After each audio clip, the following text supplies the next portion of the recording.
Good morning. আমাদের প্রতিদিনের আধ্যাত্মিক চর্চার সকালবেলায় সবাইকে স্বাগত। আজকে বৃহস্পতিবার, আমাদের শ্রী শ্রী মায়ের কথা আলোচনার দিন। গত দুদিন আমাদের দোলযাত্রার আনন্দ সবাই নিশ্চয়ই আমরা করেছি। দোলযাত্রার প্রসঙ্গে একটা ঝট করে কথা আজকে সকালবেলাই পড়লাম যে এই দোলযাত্রার দিনে একটা অদ্ভুত ঘটনা শ্রী শ্রী মায়ের সাথে ঘটেছিল। আমার নাম মনে নেই, কোনো একজন ভক্ত, তিনি তার আরো 4 জন সঙ্গীকে নিয়ে তিনি দোলযাত্রার দিনে মায়ের কাছে গেছেন প্রণাম করবেন। এবার 3 জনের প্রণাম হয়ে গেছে, 4র্থ জন এবং তিনি দুজনে মিলে যাবেন যখন, তার মনে ইচ্ছে হয়েছে আজকে তো দোলযাত্রার দিন, মায়ের পায়ে একটু ফাগ তো দিতে ইচ্ছে হয়। তারও ইচ্ছে হয়েছে মায়ের পায়ে আবির দেবার, কিন্তু তিনি আবির আনেননি। তো উনি ভাবছেন যে আমি আজকের দিনে এলাম, আবির আনলামই না, তা মায়ের পায়ে আবির দেওয়াও হবে না, তো আজকের দিনটা তো বৃথা হয়ে গেল। তো তাহলে আজকে আমি ফেরত যাই, পরের দিন আসবো। তো এই বলে তিনি ফেরত চলে যেতে চাইছেন মনে মনে। আরেকজন যে সঙ্গী আছেন তাকেও বলছেন যে একই কথা, যে আমরা ফেরত যাব। কিন্তু যে কোনো কারণেই হোক সঙ্গীটিও তাকে বারণ করছেন যে চলো না, আমরা মাকে প্রণাম তো করে আসি, আবির না হয় নাই দেওয়া হলো। আবার অন্তর থেকেও যেন কে জোর করে টেনে ধরছে মায়ের কাছে যাবার জন্য, মানে তাকে যেতে দিচ্ছে না। অথচ মনে মনে ভীষণ ইচ্ছে যে মায়ের পায়ে আবির দেবে, তো কিছুতেই তো মন মানছে না এবং তিনি চলে যাবার জন্য প্রায় প্রস্তুত। অথচ কোনো একটা জায়গার থেকে একটা অপরিসীম টান আসছে। তো দোনামোনা করতে করতে তিনি মায়ের কাছে পৌঁছলেন এবং গিয়ে আশ্চর্যের কথা তিনি দেখছেন মা কোলের ওপর আবিরের থালা নিয়ে বসে আছেন এবং যেতেই বলছেন যে আজকে ফাগের দিন, দোলের দিন আবির কি না দিলে চলে, তুমি এখান থেকে আবির নিয়ে পায়ে দাও। অস্বাভাবিক ঘটনা।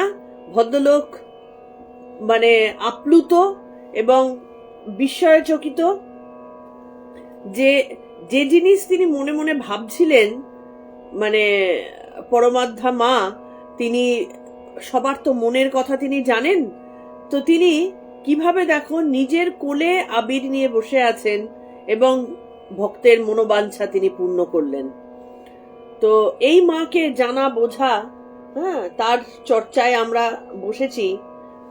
তো এটা তো মুখের কথা নয়, তো যেটুকু সম্ভব সেটুকুই আমরা আলোচনা করব। কারণ যে কোনো সন্তানই মার ভালো হোক মন্দ হোক, কম জানা হোক বেশি জানা হোক, মাকে নিয়ে আলোচনা করতে, মায়ের আলোচনা শুনতে, মাকে নিয়ে ভাবতে ভালো লাগে। তো আমাদেরও সেই রকম ব্যাপার, আমরা মাকে নিয়ে ভাববো, সামান্য আলোচনা করব, এইভাবে আমরা এগিয়ে যাব। আজকে প্রণাম মন্ত্র দিয়ে শুরু করব।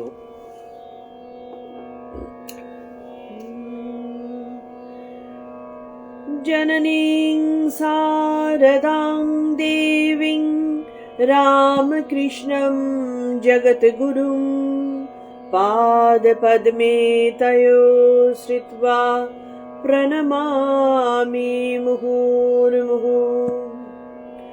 सर्वमङ्गलामङ्गल्ये शिवे सर्वार्थसाधिके शरण्ये त्र्यम्बके गौरी नारायणी नमोऽस्तुते।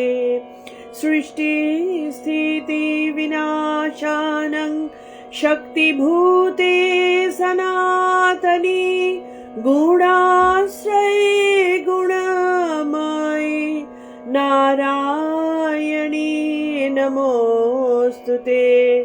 जय नारायणी नमोऽस्तुते, जय नारायणी नमोऽस्तुते, जय नारायणी नमोऽस्तुते।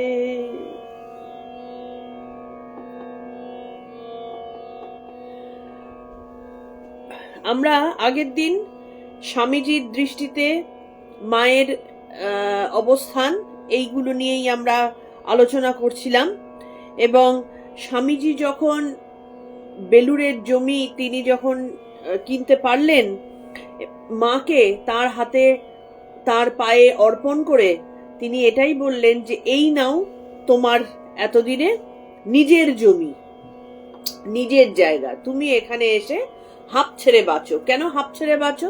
না, সন্তানদের দুঃখে, সন্তানদের জন্য মায়ের যে একটা তীব্র ব্যাকুলতা ছিল যে তার সন্তানরা যেন ভিখারি বেশি ঘুরে ঘুরে না বেড়ায়, এক জায়গায় বসে তারা যেন ঈশ্বরীয় তত্ত্বে মনোনিবেশ করতে পারে এবং তারা যেন সুস্থ সবল শরীরে খেয়ে পড়ে বাঁচতে পারে, একটা থাকার জায়গা হয়, রাস্তা রাস্তায় ঘুরে বেড়াতে না হয়, তার ব্যবস্থা আজকে হলো। তো সেই কারণে স্বামীজি বলেছিলেন তোমার নিজের জমি, যে জমি মায়ের এবং মায়ের আঁচলের তলায় সমস্ত সন্তানেরা থাকবে। এবং বেলুড় মঠে আগের দিন আমরা বলেছিলাম এই যে মায়ের ধুলো স্বামীজি স্থাপন করেছিলেন, সেই মায়ের পায়ের ধুলো কিন্তু আজও বেলুড়ে পুজো করা হয়। তাই বলছেন মা ঠাকুরুন যে কি তা একমাত্র স্বামীজি বুঝেছিলেন, তিনি যে স্বয়ং লক্ষ্মী তা আর কেউ বোঝেনি। আমরা এর পর থেকে পড়ব। শ্রীরামকৃষ্ণের তিরোধানের পর কাশীপুরের বাগান বাড়িতে যাতে মা অন্তত কিছুদিনও থাকতে পারেন সে চেষ্টা করেছিলেন। মানে কাশীপুরের বাগান বাড়িতে ঠাকুরের তো তিরোধান হয়েছিল এবং তারপরে বেসিক্যালি কিন্তু মা এবং তার ত্যাগী সন্তানদের থাকবার কোনো জায়গা ছিল না। তো স্বামীজি সেই জন্য ভেবেছিলেন যে অন্তত কিছুদিন যদি মা সেইখানে থাকেন, অন্তত দেখবে একটা খুব যখন গভীর ধাক্কা লাগে তখন অভিভাবক হিসাবে একজনের ছায়ায় সবার থাকার ইচ্ছে হয়, তো এবং প্রয়োজনও হয়। তো সেইভাবেই কিন্তু স্বামীজিও ভেবেছিলেন মা যদি কিছুদিন তাদের সাথে থাকতেন, ঠাকুরের এই যে চলে যাওয়ার বিশাল একটা ভ্যাকুয়াম, সেই জিনিসটা ধীরে ধীরে সহ্য করা যেত আর কি। তো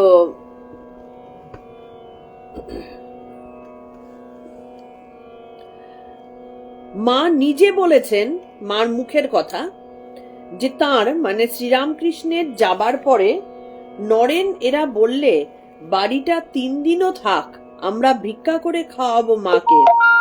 সদ্য সদ্য মায়ের মনে কষ্ট।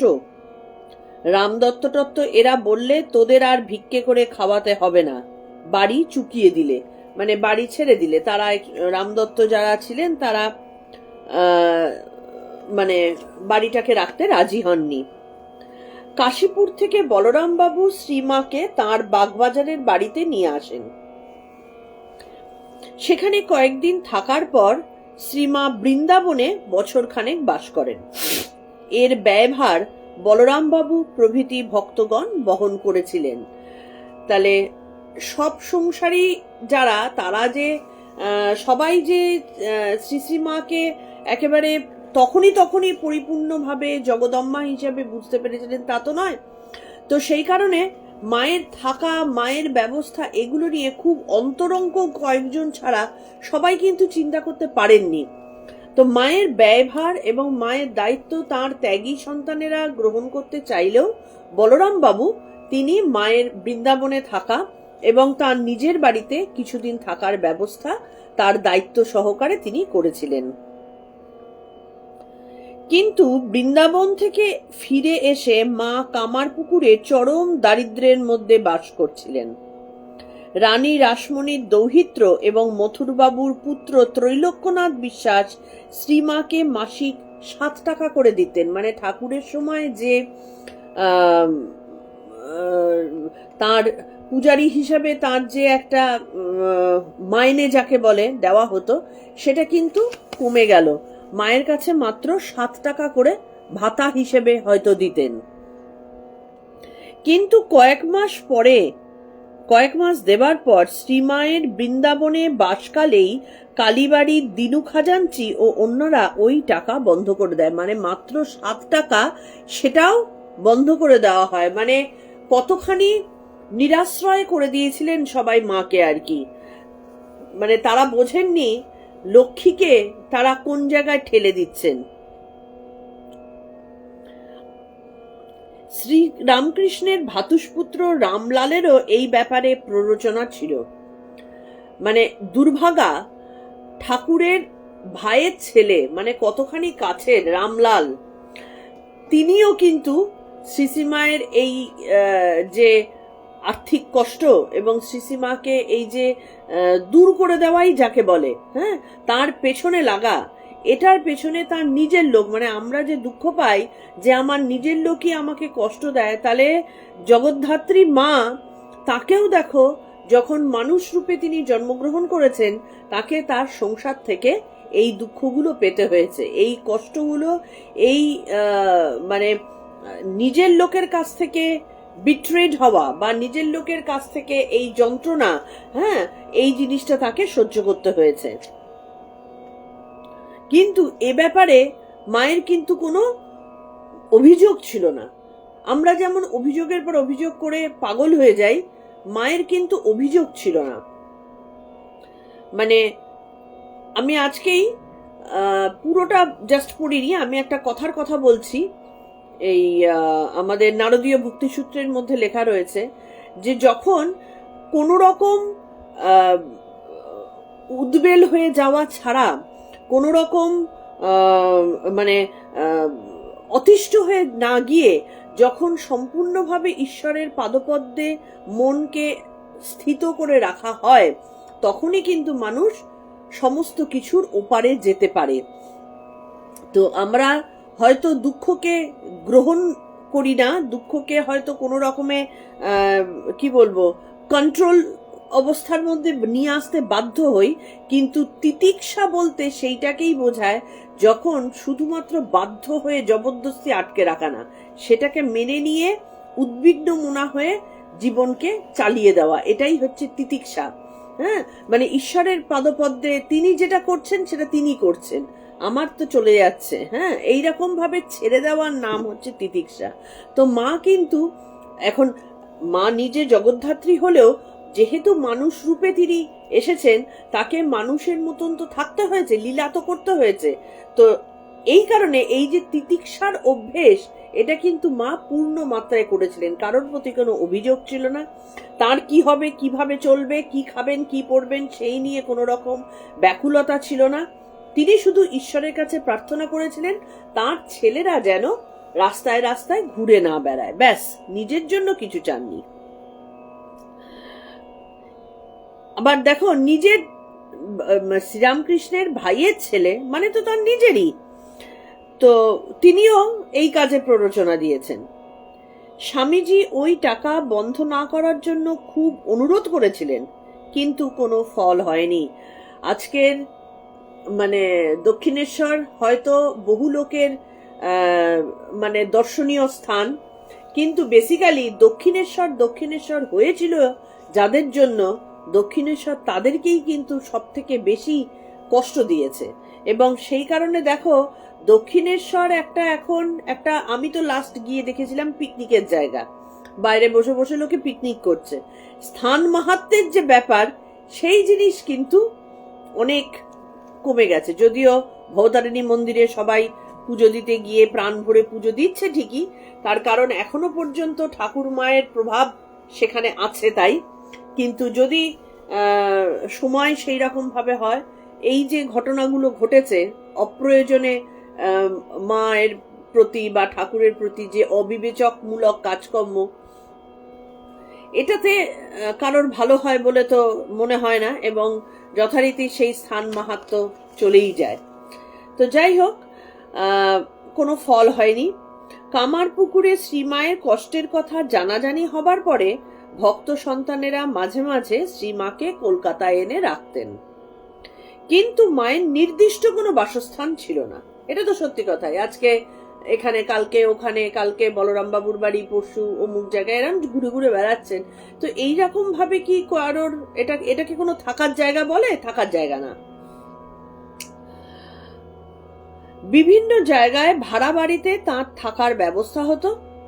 সংঘ জননীর বাসস্থানের এই অনিশ্চয়তা স্বামীজির অন্তরে গভীর দুঃখ এবং তীব্র গ্লানির সঞ্চার করত।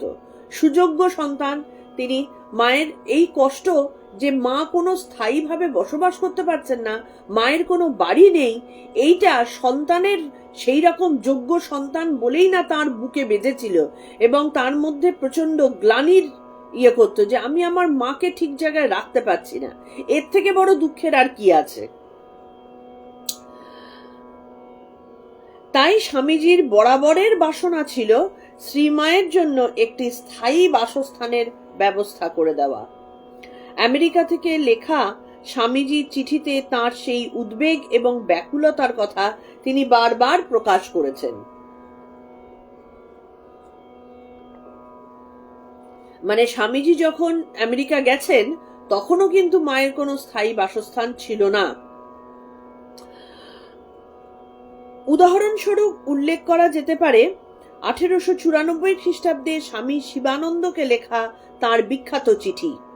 সেই চিঠিতে স্বামীজি লিখেছেন, প্রথমে মাতা ঠাকুরানীর জন্য একটি জায়গা করবার দৃঢ় সংকল্প করেছি। যদি মায়ের বাড়িটি প্রথমে ঠিক হয়ে যায় তাহলে আমি আর কোনো কিছুর জন্য ভাবি না। কে বলবে যে মানে স্বামীজি এত অল্প বয়সে তিনি তার মানে আমরা বেসিক্যালি গুরুমাকে আমরা কিন্তু সেই রকম ভালোবাসা, সেরকম আদর, সেরকম আপন, তিনিই যে আমার একমাত্র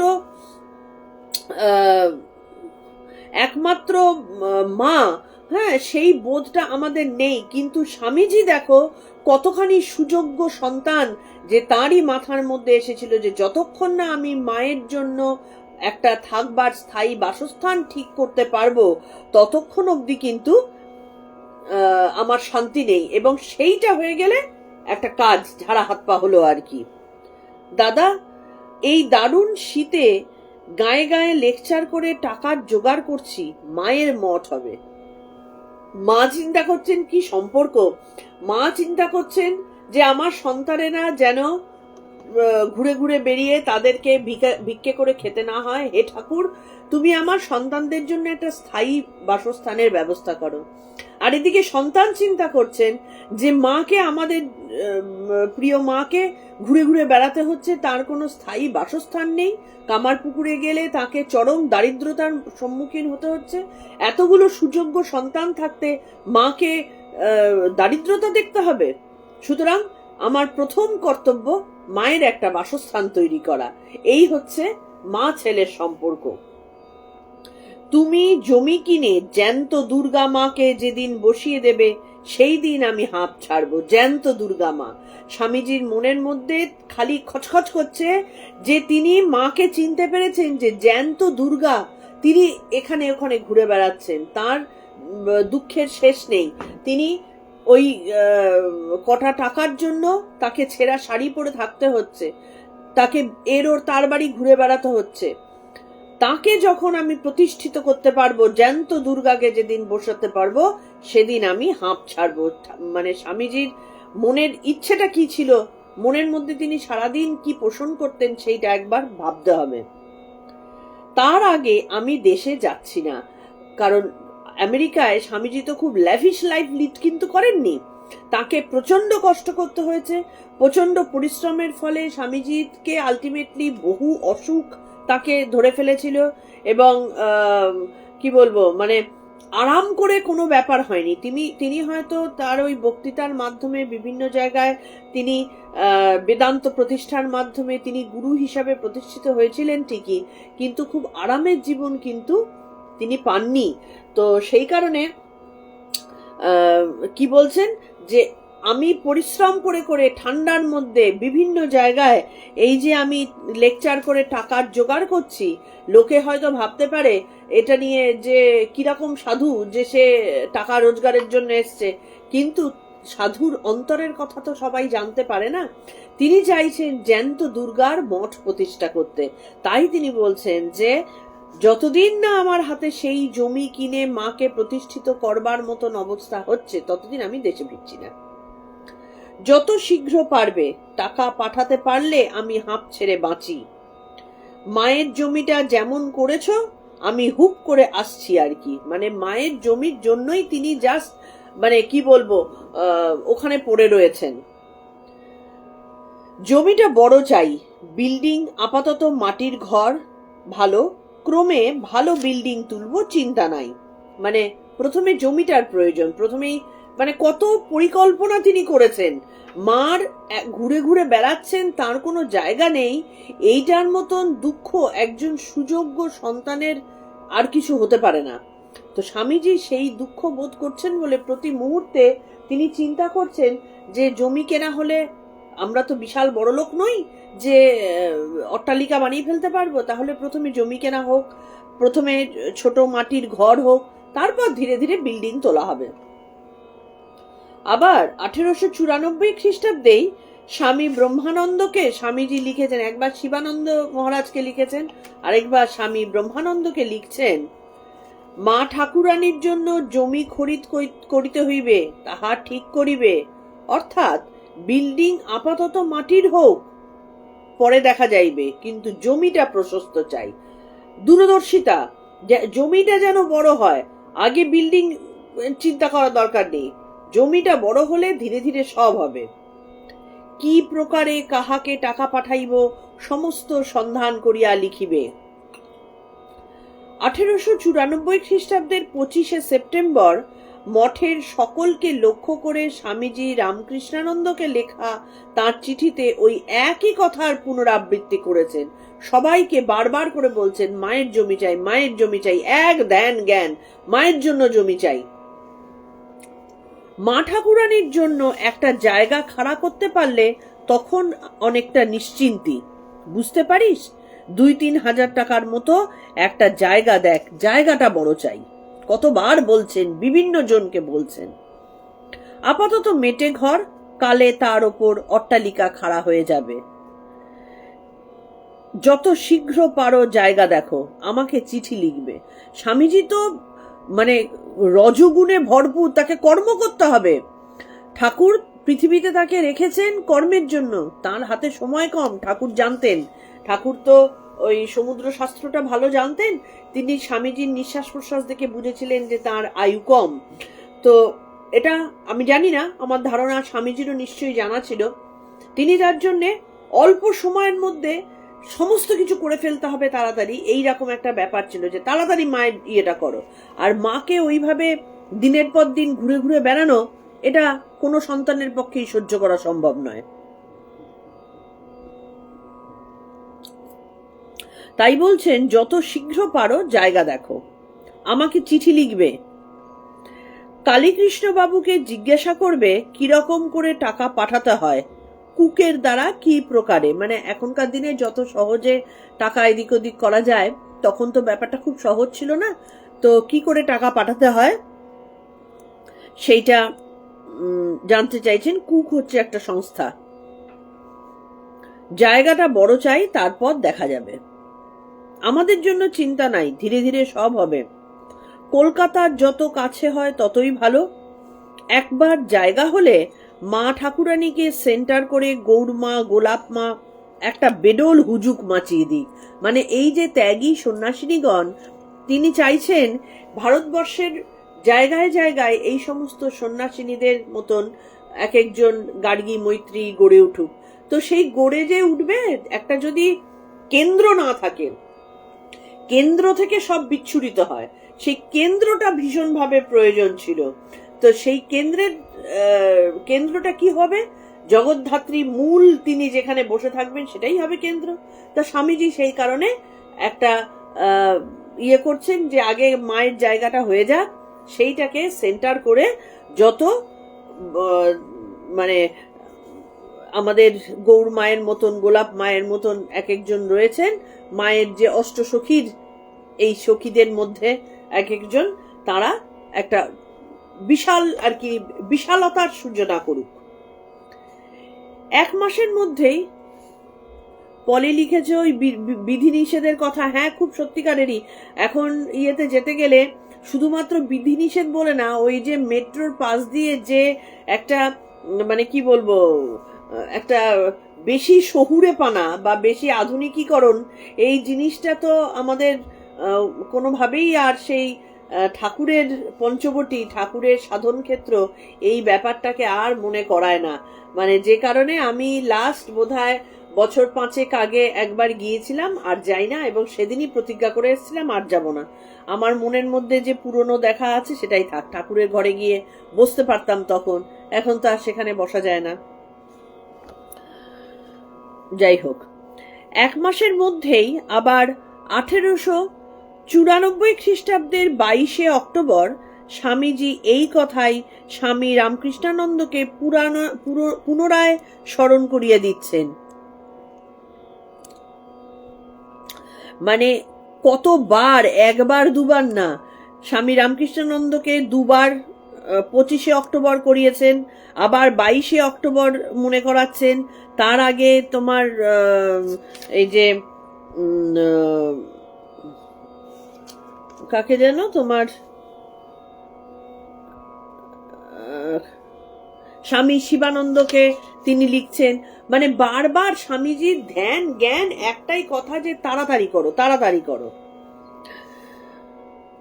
1895 খ্রিস্টাব্দে স্বামী রামকৃষ্ণানন্দকে আরেকটি চিঠিতে স্বামীজি লিখলেন, মা ঠাকুরানীর জন্য পত্রপাঠ জায়গা অনুসন্ধান করিবে।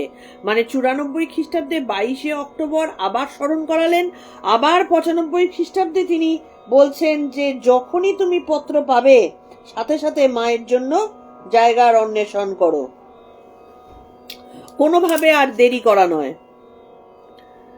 প্রথমে বড় জমি চাই, তারপর বাড়িঘর সব হবে, আমাদের মঠ ধীরে ধীরে হবে, ভাবনা নাই। যদি তুমি কাহাকে টাকা পাঠাইব, অর্থাৎ কাহার নামে লিখিতে, তাহা হইলে আমাদের মঠের জন্য, তাহা হইলে আজই আমি টাকা পাঠাইতাম। মানে সন্ন্যাসীদের মঠের জন্য মা চিন্তা করে যাচ্ছেন, কিন্তু স্বামীজি ভাবছেন যে আমি যদি মাকে দৃঢ় প্রতিষ্ঠিত একটা জায়গায় করে দিতে পারি, তাকে কেন্দ্র করে ঠিক তার ছেলেপিলেরা আসতে থাকবে। আর সন্ন্যাসী যারা, তারা তো গাছতলায় থাকতেও মানে অভ্যস্ত। আকাশ, ছাদ হচ্ছে আকাশ আর গাছতলা হচ্ছে বিছানা, তো আমাদের জন্য চিন্তা নেই।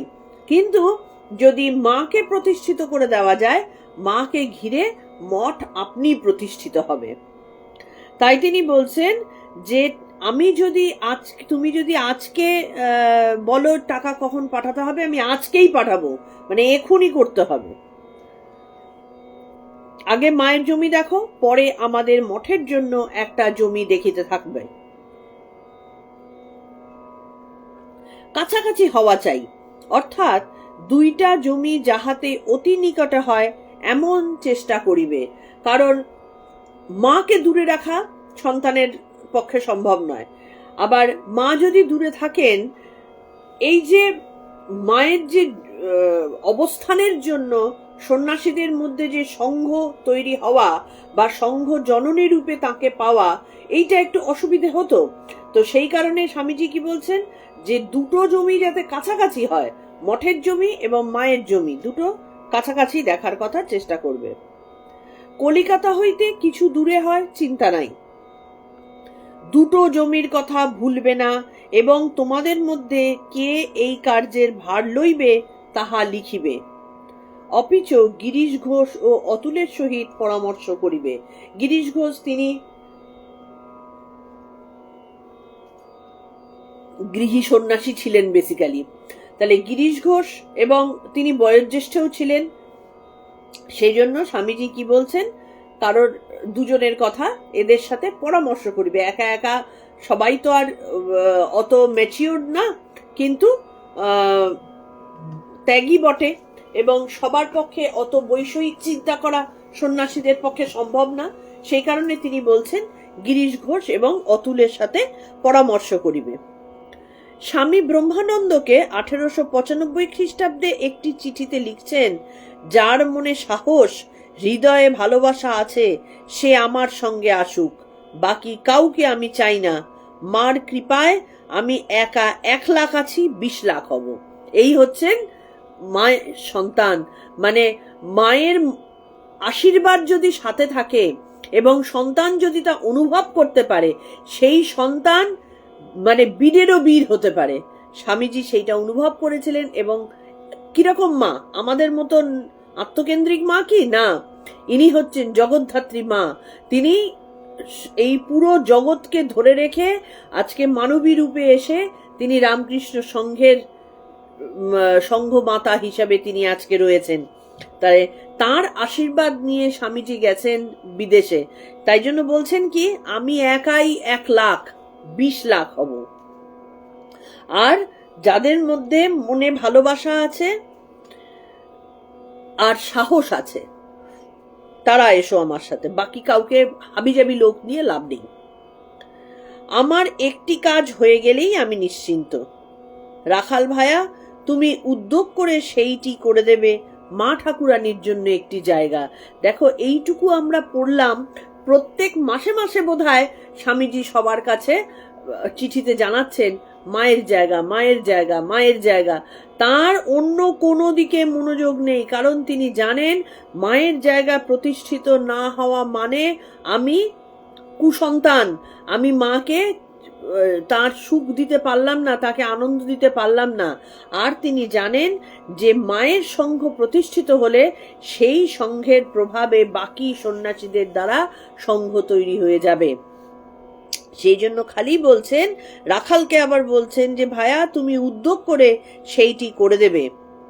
আমার টাকা কড়ি সব মজুত, খালি তুমি উঠে পড়ে লেগে একটা জমি দেখে শুনে কেনো। জমির জন্য 3, 4 অথবা 5,000 পর্যন্ত লাগে তো ক্ষতি নাই। তখনকার দিনে 5,000 কিন্তু খেলাখেলি ব্যাপার না, প্রচুর টাকা। জমির ঘরদার এক্ষণে মাটির ভালো, 1 তলা কোঠার চেয়ে মাটির ঘর 1.5 ভালো। ক্রমে ধীরে ধীরে দাঁড় ঘর উঠবে। যে নামে বা রকমে জমি কিনলে অনেক দিন চলবে, তাই উকিলদের পরামর্শে করিবে। মানে কত দূরদর্শিতা সম্পন্ন কাজকর্ম স্বামীজি করেছিলেন। কারণ স্বামীজির উদ্দেশ্য তো ওই মায়ের 2 দিনের জমি করে দেওয়া না, যে মায়ের দেহ চলে গেল আর সব শেষ হয়ে গেল। তিনি তো একটা যুগের সূচনা করে সেইটাকে টেনে নিয়ে যাওয়ার মতন ব্যবস্থা করছেন। তিনি একটা বিশাল সংঘের প্রতিষ্ঠা করছেন। এর আগে বৌদ্ধ সংঘের প্রতিষ্ঠা হয়েছে। সংঘ আর কোথায়? কটা সংঘ আগে ছিল? তাহলে ভগবান বুদ্ধের সংঘ তখন একটা ছিল আর কি। তারপরে এই রামকৃষ্ণ সংঘের প্রতিষ্ঠা। এটা কিন্তু মানে আমরা আজকের যুগে দাঁড়িয়ে এটাকে ভাবতে পারছি না জিনিসটা কত বড় একটা প্রলয়ঙ্কর কাণ্ড আর কি। বিশাল একটা ব্যাপার যে একটা সংঘ তিনি প্রতিষ্ঠা করছেন, যা যুগান্তকারী এবং যুগ যুগ ধরে যা পৃথিবীর জন্য কাজ করে যাবে। তাই তো হচ্ছে। তাই জন্য তিনি এমন ব্যবস্থা, এখন জমি জমার ব্যাপার, হ্যাঁ 2 দিন বাদে হয়তো সেটা অন্য কারোর হাতে চলে গেল, হ্যাঁ, তা সেই কারণে তিনি বলছেন যে এমন ব্যবস্থা করবে উকিলদের সাথে পরামর্শ করে, যাতে সেটা মানে দীর্ঘস্থায়ী হয়। ওই চিঠিরই শেষাংশে লিখেছেন কিছু কালেকশন নেবে, তাতে 2-1 হাজার টাকা হতে পারবে। তাহলে মা ঠাকুরানীর জমির ওপর দস্তুর মতো ঘর দাঁড় হয়ে যাবে। কিছু কালেকশন করলে, স্বামীজি এদিক থেকে পাঠাচ্ছেন জমির জন্য, ওদিক থেকে অন্যান্য সাধু ভাইরা মিলে যদি কিছু কালেকশন করে, তাহলে মায়ের শুধু জমি না, ঘরও উঠে যাবে। বৈকুণ্ঠনাথ সান্যালকে 9ই ফেব্রুয়ারি 1895 খ্রিস্টাব্দে লিখছেন, মা ঠাকুরানীর জন্য জমি কিনে দিলে আমি আপনাকে ঋণ মুক্ত মনে করব। মা ঠাকুরানীর জন্য জায়গা কিনলেই আমি নিশ্চিন্ত। জনে জনে তিনি বলে বেড়াচ্ছেন মায়ের জায়গা করে দাও, মায়ের জায়গা কিনে দাও। তিনি আকুতি করছেন বৈকুণ্ঠনাথ সান্যালকে যে ঋণ, মানে আমাদের তো প্রত্যেকে আমরা ঋণগ্রস্ত, আমরা কিন্তু কেউ ঋণ মুক্ত নই। মনে মনে আমরা ভাবছি যে কারোর কাছে তো আমার টাকা ধার নেই, তাহলে আমরা ঋণী কিসের। কিন্তু আমরা পিতৃঋণ, মাতৃঋণ, ভূ ঋণ, মানে সমস্ত ঋণে ঋণে আমরা কিন্তু জর্জরিত। কেউ আমরা ঋণ শোধ করি না। সামান্য একটু যদি সমাজের জন্য একটা কাজ করে থাকি, তাহলে আমাদের একটা অতি সামান্য ঋণ শোধ হয়।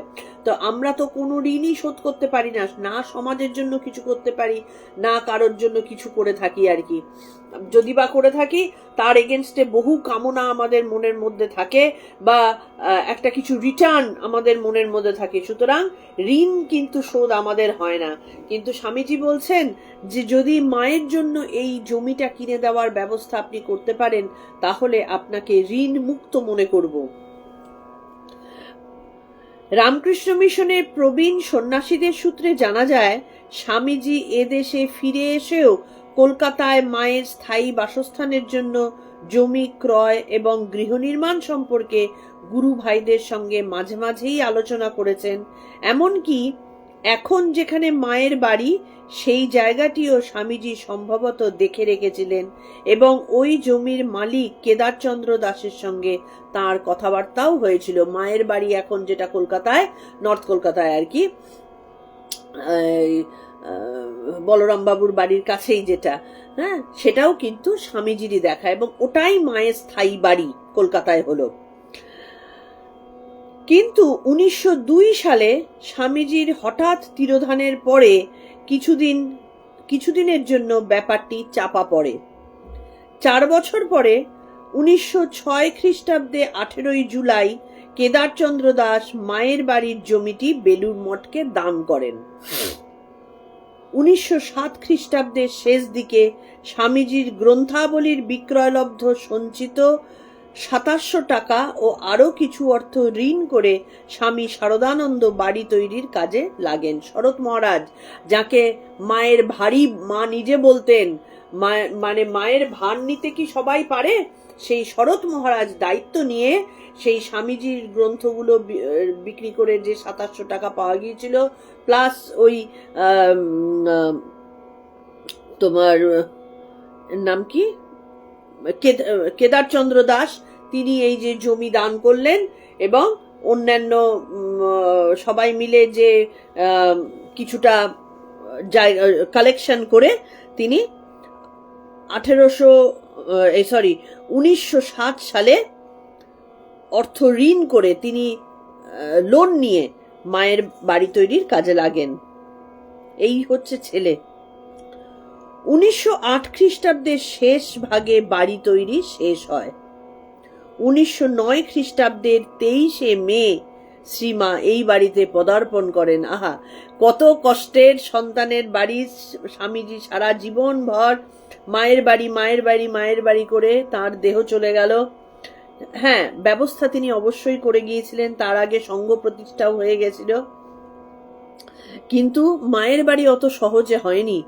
শারদানন্দ মহারাজ তিনি যখন লোন করে, সন্ন্যাসী সেও আবার লোন করছেন, কি অবস্থা। তিনি মায়ের বাড়ি যখন তৈরি সম্পন্ন হলো 1909 খ্রিস্টাব্দে 23 মে শ্রীমা এই বাড়িতে পদার্পণ করেন। অবশ্য রামকৃষ্ণ মঠ ও মিশনের একজন গবেষক সন্ন্যাসী স্বামী প্রভানন্দ মনে করেন, এমনও হতে পারে স্বামীজিকে হয়তো শ্রীশ্রীমা নিজেই নির্দেশ দিয়েছিলেন প্রথমে মূল মঠ তৈরি ও সংগঠনের কাজে সর্বশক্তি নিয়োগ করতে। মানে আগে মঠ তৈরি হয়ে গেছে এবং পরে মায়ের বাড়ি, অথচ স্বামীজি তো সারা জীবন ভেবেছেন আগে মায়ের মঠ, আগে মায়ের জায়গা, আগে মায়ের বাড়ি।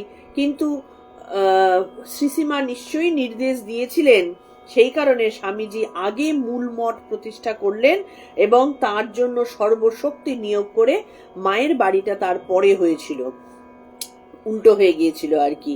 কিন্তু এটা দূরদর্শিতারই পরিচয় আমি বলবো। তার কারণ হচ্ছে মায়ের বাড়ি তৈরি হয়ে যাবার পরে মঠ, মানে স্বামীজির যখন দেহ চলে গেল, তখন হতেই পারত যে সন্ন্যাসীরা আবার ছিটকে গেলেন, কারণ স্বামীজির মতন একজন লিডার সামনে না থাকলে একটা মিশন কমপ্লিট করা বা একটা মঠ তৈরি করা সহজ হতো না। সেই কারণে স্বামীজির দেহ থাকতে থাকতে মঠ তৈরিটা আগে ইম্পর্টেন্ট ছিল, এবং মঠে যারা ত্যাগী সন্ন্যাসীগণ ছিলেন প্লাস ঠাকুরের যে 12 জন বিশেষ শিষ্য, তারা মাকে অলরেডি তখন স্বামীজি প্রতিষ্ঠা করে দিয়েছেন তাদের কাছে মাকে। সুতরাং স্বামীজি না থাকা অবস্থাতেও তারা যে মায়ের জন্য জীবন পাত করবেন এটা বোঝা গিয়েছিল আর কি। তো সেই কারণে আগে মঠ প্রতিষ্ঠা হয় এবং তারপরে মায়ের বাড়ি। শ্রীমা ছিলেন স্বামীজির চোখে সনাতন ভারতবর্ষের প্রতিমূর্তি, ভারতবর্ষের প্রতীক বিগ্রহ। নিবেদিতা, তখনও তিনি Miss Margaret Noble, Miss MacLeod এবং মিসেস অলিবুল ভারতবর্ষে এলে স্বামীজি তাদের নিয়ে বাগবাজারে শ্রীমায়ের কাছে গিয়েছিলেন। তখনকার রক্ষণশীল সমাজ এই ম্লেচ্ছ বিদেশিনীদের কিভাবে গ্রহণ করবে সে বিষয়ে স্বামীজির সন্দেহ ছিল। কারণ যেখানে আগেকার দিনে সমুদ্র পার হয়ে ম্লেচ্ছদের দেশে গেলে কালাপানি পার হওয়ার জন্য ব্রাত্য করা হতো, বা তাদের ছোঁয়া, হ্যাঁ, বা সাহেব মেমদের আমরা বিভিন্ন টিরিয়ালে আমরা দেখি বা সিনেমায় দেখি, সাহেব মেমরা অখাদ্য কুখাদ্য খায়, তাদেরকে একেবারে ছোঁয়াছুঁয়ির জায়গায় দূরে ঠেলে রাখা হতো। সেখানে যখন স্বামীজি বিদেশ থেকে ফিরলেন, যারা বেদান্তবাদী ভক্ত তারা স্বামীজির সাথে এসেছিলেন, যে মিস ম্যাকলাউডের মতন, নিবেদিতার মতন এক একজন, তারাও তো ভারতবর্ষের ভাষায় তারা তো ম্লেচ্ছই, তো তাদেরকে কি করে মা গ্রহণ করবেন এটা একটা সন্দেহ স্বামীজির ছিল। তার মনে ভয়ও ছিল শ্রীমা কিভাবে তাদের গ্রহণ করবেন, কারণ শ্রীমা তো এলিট ক্লাসের কেউ ছিলেন না, তিনি একজন গ্রাম্য বিধবা তখনকার দিনের, তিনি কিভাবে গ্রহণ করবেন তার মধ্যেও নিশ্চয়ই বাজবিচার ছিল, এটা স্বামীজির ধারণা। কিন্তু স্বামীজি সবিস্ময় ও গভীর আনন্দের সঙ্গে দেখলেন শ্রীমা তাঁর ওই বিদেশি সন্তানদের পরম আদরে ও স্নেহে নিজের কাছে টেনে নিয়েছিলেন। স্বামীজির এটাই হচ্ছে মায়ের মহানুভবতা। মা যখন, তিনি সবার মা, মা ভারতীয়দের মা আর অভারতীয়দের মা না, হ্যাঁ, বাঙালিদের মা অবাঙালিদের মা না, সেরাম না, মা তো মা। তিনি বলছেন, আজকে ভগবান তিনি কি কখনো বলতে পারেন যে এ একটু বেশি পুজো দিয়েছে সেই জন্য এ আমার কাছের, ও কম পুজো দিয়েছে সে আমার কাছের না? সন্তান যখন বাবা মায়ের কাছে, সন্তান সবাই সমান। সেই কারণে তিনি শ্রীসীমা সেখানটাতে তিনি সত্যিকারের মাতৃত্বেরই পরিচয় দিয়েছিলেন, যে তিনি কিন্তু তখন কে ম্লেচ্ছ আর কে কি ঠাকুরের সন্তান এই হিসেবে তাদেরকে কিন্তু কাছে টেনে নিয়েছিলেন। এ সম্পর্কে স্বামী রামকৃষ্ণানন্দকে স্বামীজি লিখেছিলেন, শ্রীমা এখানে আছেন। ইউরোপিয়ান ও আমেরিকান মহিলারা সেদিন তাহাকে দেখিতে গিয়াছিলেন। ভাবিতে পারো, মা তাহাদের সহিত একসঙ্গে খাইয়াছিলেন। স্বামীজি অবাক হয়ে গেছেন, যে যেখানটাতে তিনি ভেবেছিলেন যে কি হবে ভাব, হ্যাঁ, গ্রহণ করবেন কি করে, যেখানটাতে ইউরোপিয়ানরা আমেরিকানদের মধ্যে কোনো রকম ছুতমার্গি নেই, মা কি করে টেনে নেবেন তাদের কাছে। অবাক হয়েছিলেন তিনি স্বামীজি, যে মা তাদের সাথে একসাথে খাচ্ছেন পর্যন্ত। ইহা অদ্ভুত ব্যাপার নয়? শ্রীমা এদের গ্রহণ করেছেন, অর্থাৎ স্বামীজির চোখে সনাতন ভারতবর্ষ গ্রহণ করেছেন। কারণ মা স্বামীজির চোখে ছিলেন সনাতন ভারতবর্ষের প্রতিমূর্তি। আজকের যে ভারতবর্ষকে আমরা দেখি, কোক পেপসি খাওয়া ভারতবর্ষ, কি তোমার জিন্স পরে, হ্যাঁ, নিজের ঐতিহ্যকে ভুলে, জিন্স পরার মধ্যে আমি কোনো খারাপ কথা বলছি না, আমি বারবার বলতে চাইছি নিজের ঐতিহ্যকে ভুলে আজকে বিদেশি জিনিসকে নিজের করে নিয়ে সেটার মতন করেই নিজেকে তৈরি করা, এইটা হচ্ছে দুর্বলতার পরিচয়, মানে নিজের জিনিসের প্রতি তার ভালোবাসা নেই বলেই কিন্তু এটা হয়েছে। আজকের ভারতীয় যত আমি মহিলাদের কথা, এখানটাতে যেহেতু মায়ের কথা হচ্ছে সেই কারণে মহিলাদের প্রসঙ্গ আসছে।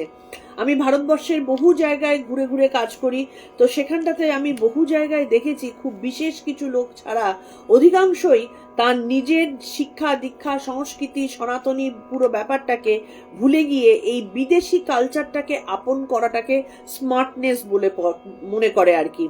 কিন্তু সেখানে তারা জানে না যে আমাদের ভারতবর্ষেই যে সীতা ছিলেন, যে গার্গী মৈত্রেয়ী ছিলেন, তারা যেমন যুদ্ধক্ষেত্রে তারা পারদর্শী ছিলেন, তারা তেমন শিক্ষায় দীক্ষায় পারদর্শী ছিলেন, জ্ঞানে গরিমায় পারদর্শী ছিলেন।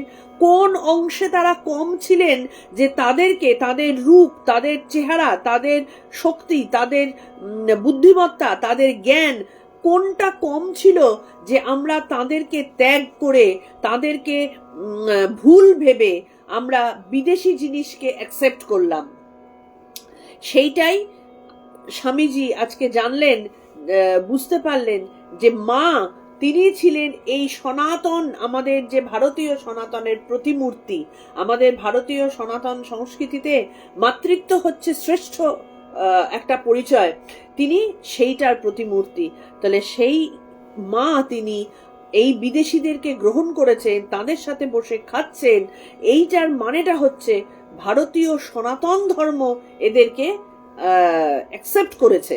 কিন্তু এটা কখনো স্বামীজি মনে ভাবেননি যে তাদের এইটাকে অ্যাকসেপ্ট করার অর্থ মা তাদের সনাতন ধর্ম তার ভুলে যাবেন, এটা কখনো হতে পারে কি?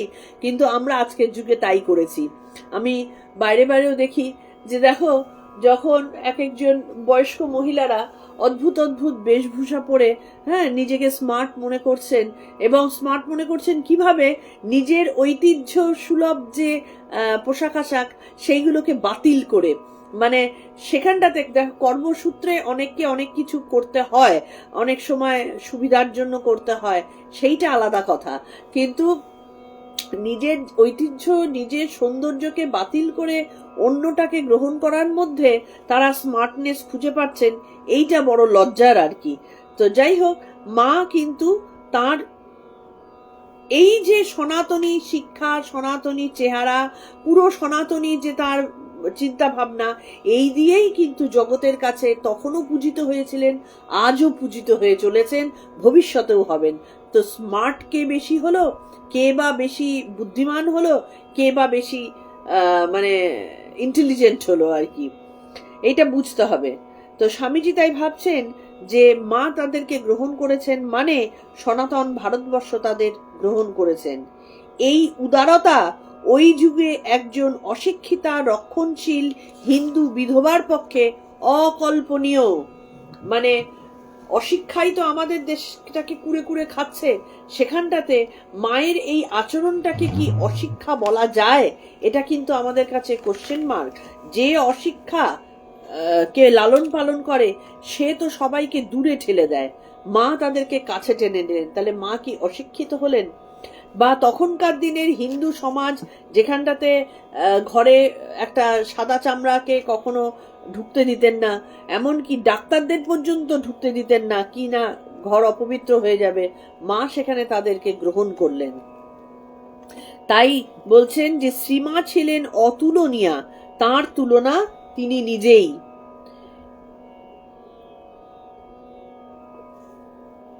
সেই অতুলনীয়কে জগৎকে চেনালেন তার অতুলনীয় সন্তান।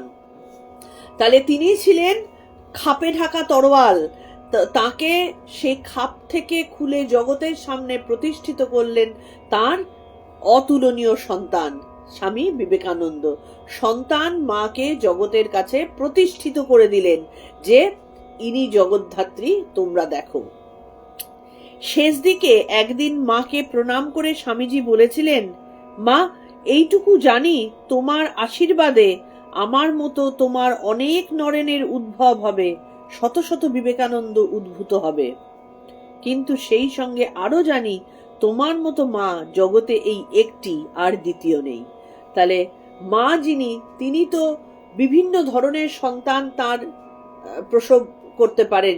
সাধারণ মা তিনি তার হাতে থাকে না কেমন সন্তান প্রসবিত হবে, কিন্তু যিনি জগৎ প্রসবিনী মা তিনি তো তার ইচ্ছে মতো, তার প্রয়োজন, জগতের প্রয়োজন মতো তিনি শত শত বিবেকানন্দকে তিনি বের করতে পারেন। কিন্তু স্বামীজি বলছেন, কিন্তু মা তুমি তোমার মতন তো একটিই হবে, একমেব দ্বিতীয়ম, আর তো কখনো হতে পারে না। বেলুর মঠের জনৈক বিশিষ্ট গবেষক সন্ন্যাসী সূত্রে কথামৃতকার শ্রীম অপ্রকাশিত ডায়েরিতে একটি উল্লেখিত ঘটনার কথা জানা যায়। 23শে এপ্রিল 1890, অর্থাৎ শ্রীরামকৃষ্ণের তিরোধানের প্রায় 4 বছর পর স্বামীজি একদিন গুরু ভাইদের কাছে বলরাম বাবুর বাসভবনে বলেছিলেন, শ্রীরামকৃষ্ণ তাকে বহু বিষয়ে বহু কথা বললেও শ্রীশ্রীমা সম্পর্কে কখনো কিছু বলেননি। সেই সঙ্গে স্বামী যোগানন্দ তাঁর দৃষ্টি আকর্ষণ করে বলেছিলেন, কেন, ঠাকুর যদি ঈশ্বর হন শ্রীশ্রীমা নিশ্চয়ই ঈশ্বরী। এই হচ্ছেন স্বচ্ছ চক্ষু, শুদ্ধ চক্ষু। আমরা কিন্তু বুঝবো না যে যিনি অবতারকে চিনেছেন, ঠাকুর যদি অবতার হন তার বিবাহিতা স্ত্রী কখনো সাধারণ হতে পারেন না। স্বামী যোগানন্দ সাথে সাথে বলছেন যে ঠাকুর যদি ঈশ্বর হন মা ঈশ্বরী। স্বামীজিকে যোগানন্দের এ কথা বলার উদ্দেশ্য শ্রী শ্রী রামকৃষ্ণ যে স্বয়ং দেহধারী ঈশ্বর সে কথা যেহেতু স্বামীজি জানেন, তাই শ্রী শ্রী মায়ের ঐশী স্বরূপ সম্বন্ধে তার কোনো সন্দেহ থাকা উচিত নয়। কিন্তু শ্রীরামকৃষ্ণ শ্রী শ্রী মায়ের সম্পর্কে কিছু না বললেও স্বামীজির মনে শ্রী মায়ের মহিমা বিষয়ে কোনো সন্দেহ ছিল না। ঠাকুর নিজে মুখে শ্রী শ্রী মায়ের সম্পর্কে কিছু বলেননি, কিন্তু স্বামীজি সুযোগ্য সন্তান, তাকে কি আলাদা করে মাকে চিনিয়ে দিতে হয় কাউকে? তিনি নিজেই জেনেছিলেন মা কি, এবং স্বামী যোগানন্দ তিনি পরিষ্কারভাবে বললেন ঠাকুর ঈশ্বর হলে মা ঈশ্বরী, এ বিষয়ে কোনো সন্দেহ থাকার কথা নয়। স্বামীজি প্রসঙ্গে শুধু ঘটনার উল্লেখ, স্বামীজি কথা প্রসঙ্গে শুধু ঘটনার উল্লেখ করেছিলেন মাত্র। স্বামীজি নিজে জানতেন, কিন্তু এটা কথা প্রসঙ্গে বলছেন যে ঠাকুর মায়ের কথা কখনো কিছু বলেননি। শ্রীরামকৃষ্ণ তাকে কিছু বলুন বা না বলুন, স্বামীজির হৃদয়ে শ্রীমা যে তার আগেই মহামহিমায় অধিষ্ঠিতা ছিলেন তার প্রমাণ আছে।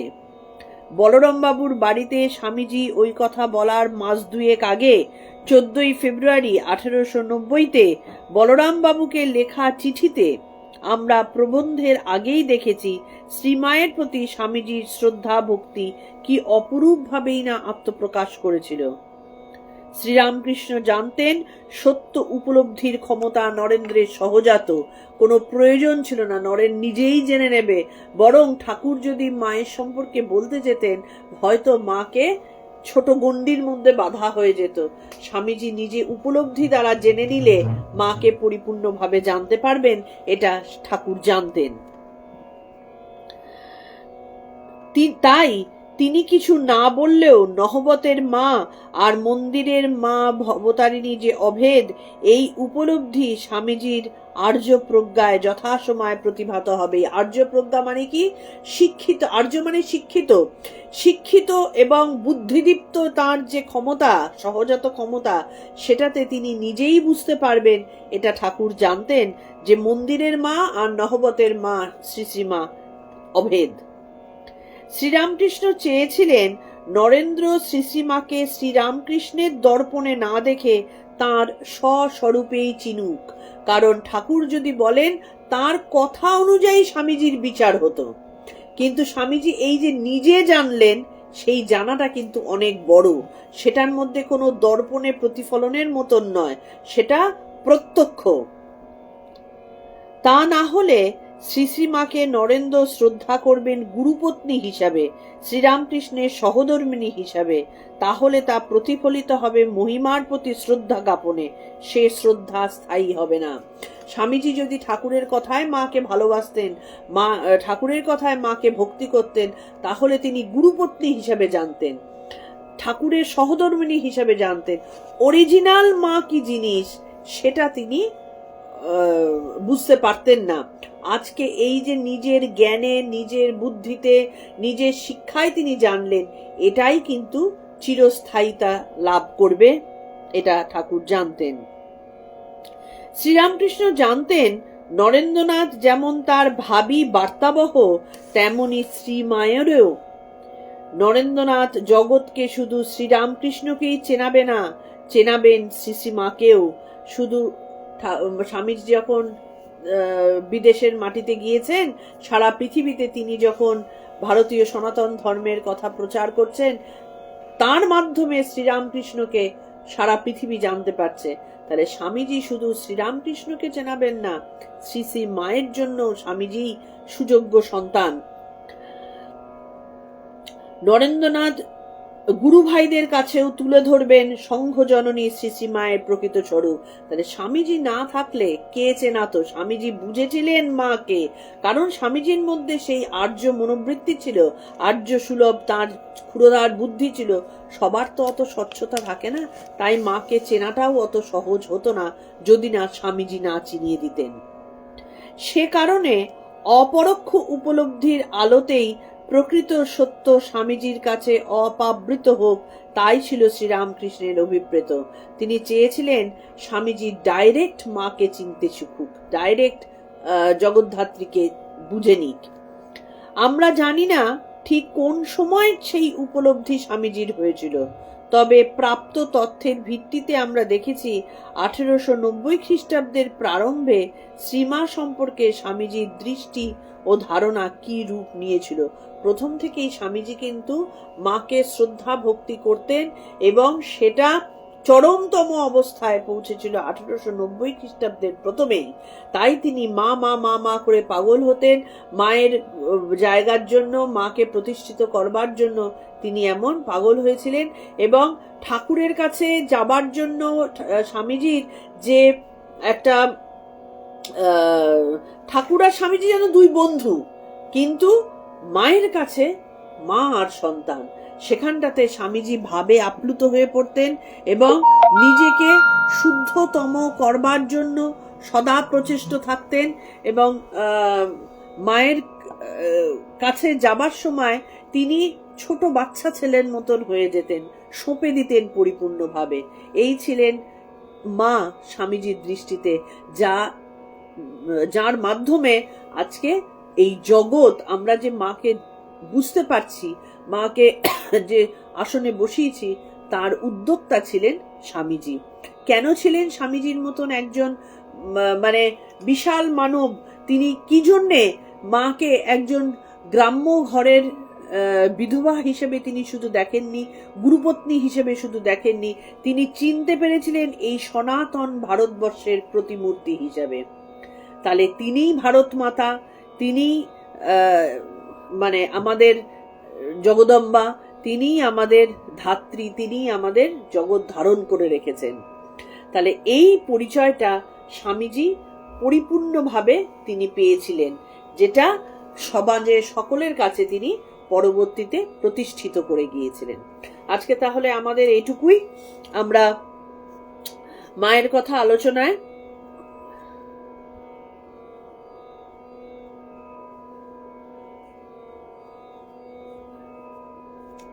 আজকে আমাদের এখানেই শেষ করছি। আমরা এর পর দিন আগামীকালও মায়ের কথা আলোচনা হবে। আমি সময় জানিয়ে দেব, সময় একটু আগে পিছে হতে পারে। আমার আসলে কয়েকদিন ধরে ঝামেলাটা শেষ হচ্ছে না দেখে আমার একটু সময় টময় নিয়ে গন্ডগোল হয়ে যাচ্ছে। তো যাই হোক, আমার নোটিশটা আর বোধহয় 1 সপ্তাহ আমার এরকম টালমাটাল চলবে, তারপরে আবার ঠিক হয়ে যাবে। তবে আগামীকালকের জন্য নোটিশ আমরা পাঠিয়ে দেব। আজকে ঠাকুর মা স্বামীজির পায়ে আলুণ্ঠিত প্রণাম জানিয়ে মায়ের কথা আজকের মতন শেষ করছি এবং আশা করছি এই কথাগুলো আমরা নিজেদের মধ্যে চর্বণ করে মায়ের ভাবভঙ্গিটা, মায়ের ধ্যান ধারণাটা বা মায়ের যে গুণাবলী, তার সামান্য অংশ আমরা আমাদের মধ্যে নিয়ে আসতে পারবো। তবেই কিন্তু আমরা মায়ের সুযোগ্য সন্তান বলে নিজেকে প্রতিষ্ঠিত করতে পারবো। না হলে সন্তান আর কোথায়, আমরাও ভ্যাগাবন্ডের মতো ভেসে যাব। হ্যাঁ, আমাদের আর কোনো অস্তিত্বই থাকবে না কোনোদিনও। তো মায়ের কৃপায় আমরা যে মায়ের কথা আলোচনা করতে পারছি, এটাই হচ্ছে প্রমাণ যে মায়ের ইচ্ছায় আমরা তার সম্পর্কে জেনে, যাতে করে আমরা নিজেদের মধ্যে যা কিছু ত্রুটি, যা কিছু গলত আছে, সেগুলোকে পরিবর্তন করে আমরা মায়ের সুযোগ্য সন্তান হয়ে উঠতে পারি। আজকের মতো এটুকুই। তোমরা ভালো থেকো, পরের দিনের নোটিশের জন্য অপেক্ষা করো।